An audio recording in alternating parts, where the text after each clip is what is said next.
Hi guys, welcome to my channel Anju and me and vlogs. അപ്പോൾ ഇന്ന് നമ്മൾ paneer butter മസാലയും അതിൻ്റെ കൂടെ ബട്ടൂരയും ഉണ്ടാക്കിയിട്ടുണ്ട്.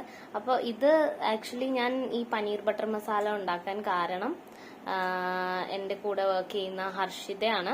ഹർഷിത എന്നോട് ചോദിച്ചിരുന്നു പനീർ ബട്ടർ മസാല ഉണ്ടാക്കി റെസിപ്പി ഇടണം എന്ന്. അപ്പോൾ ഹർഷിതയ്ക്ക് വേണ്ടിയാണ് ഇന്നത്തെ dedication. So let's watch the paneer butter masala and bhatura. അങ്ങനെ ബട്ടൂരയ്ക്ക് വേണ്ടിയുള്ള മാവ് ഞാനിവിടെ കുഴച്ച് വെച്ചിട്ടുണ്ട്.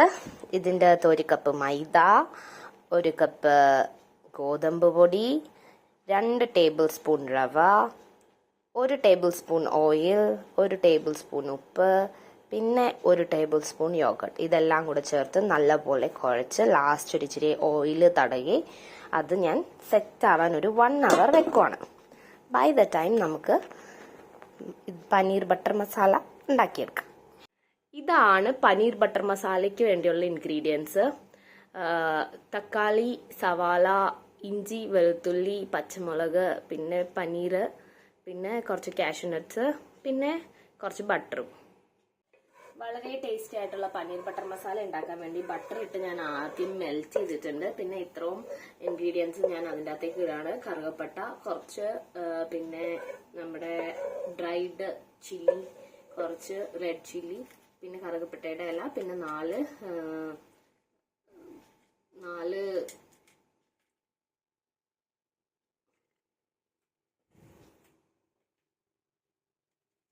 അങ്ങനെ ഇതെല്ലാം കൂടെ ഞാൻ ഇതിൻ്റെ അകത്തേക്ക് ഇടുവാണ്.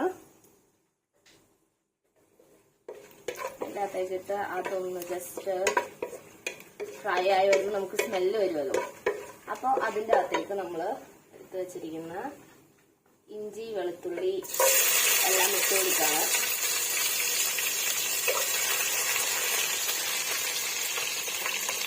ഇഞ്ചി, വെളുത്തുള്ളി, പച്ചമുളക്, അങ്ങനെ ഞാൻ ഇതെല്ലാം ഇതിൻ്റെ അകത്തേക്ക് ഇട്ട് കൊടുത്തു.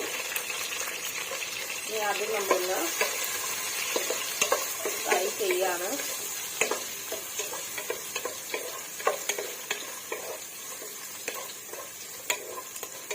ഇഞ്ചി, വെളുത്തുള്ളി എല്ലാം ഒന്ന് മൊരിഞ്ഞ് വരണം.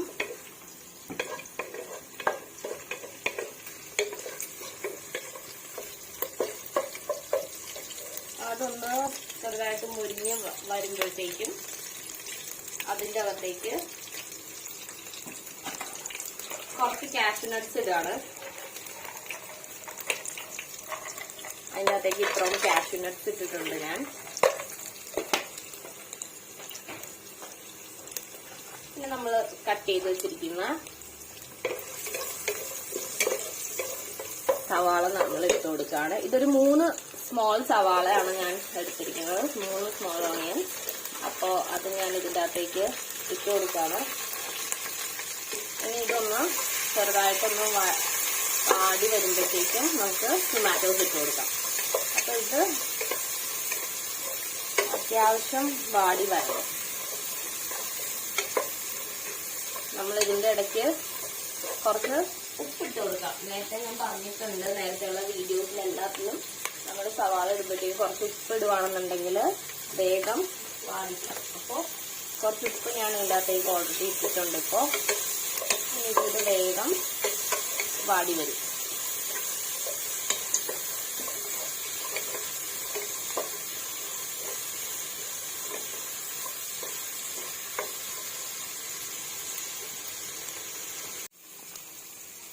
ഇതിൻ്റെ അകത്തേക്ക് ഞാൻ ഇനി കട്ട് ചെയ്ത് വെച്ച ടൊമാറ്റോസും കൂടെ ഇട്ട് കൊടുക്കുകയാണ്.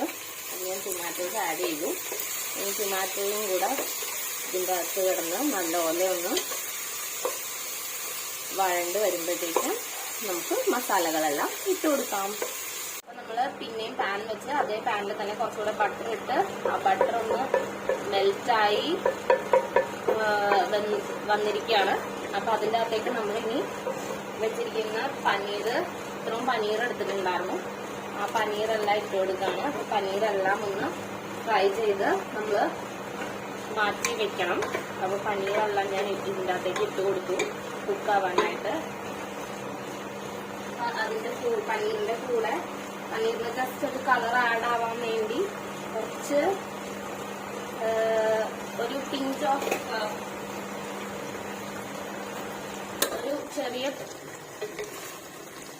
ഒരു പിഞ്ച് ഓഫ് ഇത് ടെർമറിക് പൗഡറും കൂടെ ഞാൻ ഇട്ട് കൊടുത്തു. അങ്ങനെ ഇപ്പൊ പനീർ നല്ലോണം നമ്മൾ ഒന്ന് കുക്ക് ചെയ്തെടുക്കുവാണ്. ഒരു ചെറിയൊരു ബ്രൗൺ കളർ വരുന്നവരെ ഒന്ന് നല്ലോണം പനീർ കുക്ക് ചെയ്തെടുക്കണം.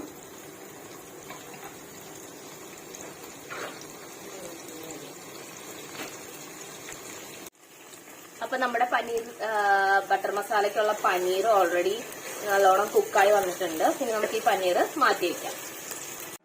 അങ്ങനെ നമ്മള് ഓൾറെഡി ശരിയാക്കി വെച്ചിരിക്കുന്ന മസാല ഇനി മിക്സിയിലിട്ട് അതൊന്ന് അരച്ചെടുക്കണം. അതിൻ്റെ അകത്തേക്ക് എന്നിട്ട് വേണം നമുക്ക് പനീറിലേക്ക് ഇത് ആഡ് ചെയ്യാനായിട്ട്. അരച്ച് പേസ്റ്റ് പോലെ ആക്കി എടുത്തിട്ടുണ്ട് ഓൾറെഡി. ഗ്യാസ് ആ സെയിം നമ്മള് ഓൾറെഡി പനീർ വറുത്ത് വെച്ചിരുന്ന ആ എണ്ണയിൽ തന്നെ ഞാൻ കുറച്ച് ഓണിയൻസ് ഇതാണ്. ഓണിയൻ ഭയങ്കര സ്മോൾ ആയിട്ട് ചോപ്പ് ചെയ്ത ഓണിയൻസ് വേണം ഇതിന്റെ അകത്തേക്ക് നമ്മൾ ഇടാനായിട്ട്. അങ്ങനെ ചോപ്പ് ചെയ്ത് വെച്ച ഓണിയൻ ഇട്ടു. ഇനി അതൊന്ന് മൊരിയാനായിട്ട് ഇങ്ങനെ ഇളക്കി കൊടുക്കണം.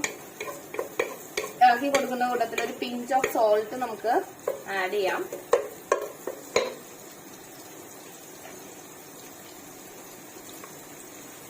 കുറച്ച് സോൾട്ട് മതി, വളരെ കുറച്ച്. പിഞ്ച് സോൾട്ട് ഞാൻ ആഡ് ചെയ്ത് കൊടുത്തു. ഇനി ഇതിന്റെ കൂടെയാണ് നമ്മള് നമ്മുടെ മസാലാസ് ഒക്കെ ചേർക്കുന്നത്. ഇതിന്റെ കൂടെ നമുക്ക് കുറച്ച് കാശ്മീരി ചില്ലി പൗഡർ ആഡ് ചെയ്യാം. അപ്പോ കുറച്ച് കാശ്മീരി ചില്ലി പൗഡർ ഞാൻ ആഡ് ചെയ്തിട്ടുണ്ട്. പിന്നെ കുറച്ച് കൊറിയാണ്ടർ പൗഡർ ആഡ് ചെയ്യുന്നുണ്ട്.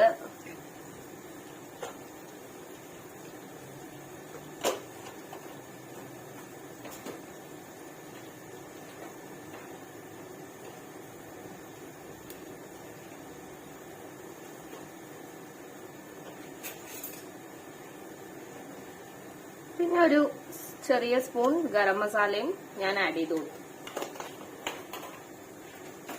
ഇതില് ചില ആളുകള് ജീരകപ്പൊടി ആഡ് ചെയ്യും. അപ്പൊ അത് ആവശ്യമുള്ളവർ മാത്രം ആഡ് ചെയ്താൽ മതി, അല്ലാത്തവർ ആഡ് ചെയ്യണമെന്നില്ല. അപ്പൊ ഇതിനി നല്ലപോലെ ഒന്ന് മൊരിഞ്ഞു വരണം. അപ്പോ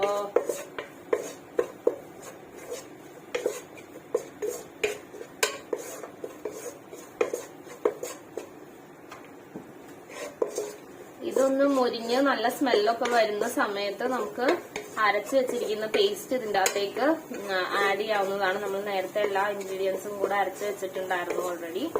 ആ പേസ്റ്റ് നമ്മൾ ഈ മസാലയിലേക്ക് ആഡ് ചെയ്ത് കൊടുക്കണം.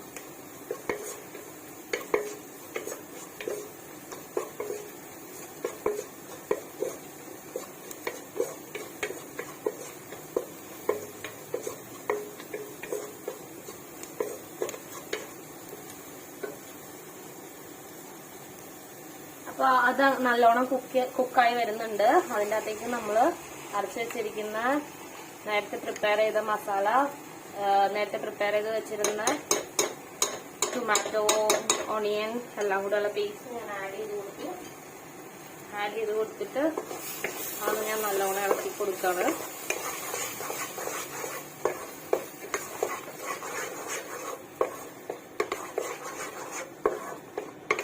നല്ലോണം അതൊന്ന് ഇളക്കി കൊടുത്തു.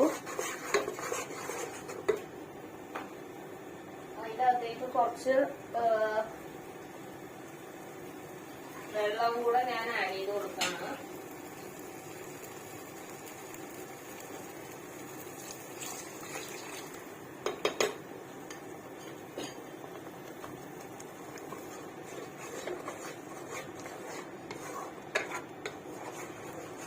നമ്മുടെ പനീർ ബട്ടർ മസാലയ്ക്കുള്ള മസാല ഇങ്ങനെ കുക്കായിക്കൊണ്ടിരിക്കുകയാണ്.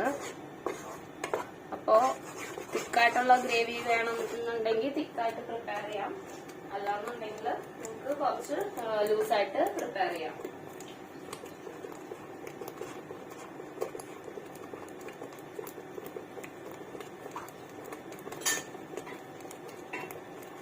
ഇത് ഭയങ്കര തിക്കായതുകൊണ്ട് ഞാൻ കുറച്ചുകൂടെ വാട്ടർ അതിൻ്റെ അകത്തേക്ക് ആഡ് ചെയ്ത് കൊടുക്കാണ്.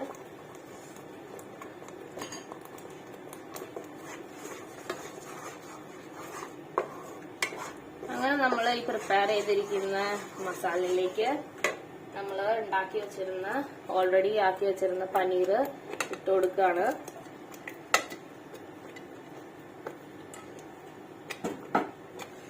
എന്നിട്ട് ഞാൻ ഒന്നുകൂടെ അതൊന്ന് ഇളക്കി കൊടുക്കുകയാണ്.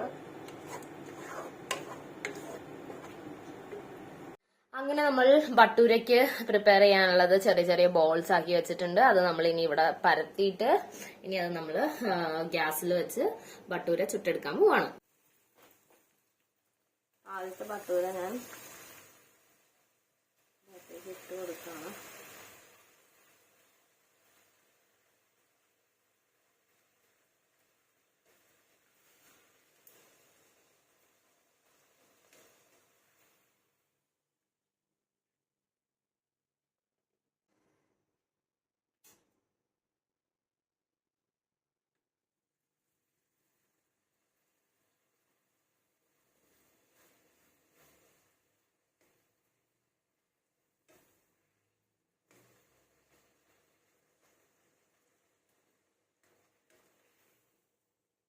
ടേസ്റ്റി ആയിട്ടുള്ള പനീർ ബട്ടർ മസാല ഇവിടെ റെഡി ആയിരിക്കുകയാണ്. ഇതാണ് ഫൈനൽ ലുക്ക്. ഇനി നമുക്ക് ടേസ്റ്റ് ചെയ്തിട്ട് ബാക്കി അഭിപ്രായം പറയാം. ബട്ടൂരയും റെഡിയാണ്. അപ്പൊ നമുക്കിനി പനീർ ബട്ടർ മസാലയും ബട്ടൂരയും കൂടെ കഴിച്ചു നോക്കാം.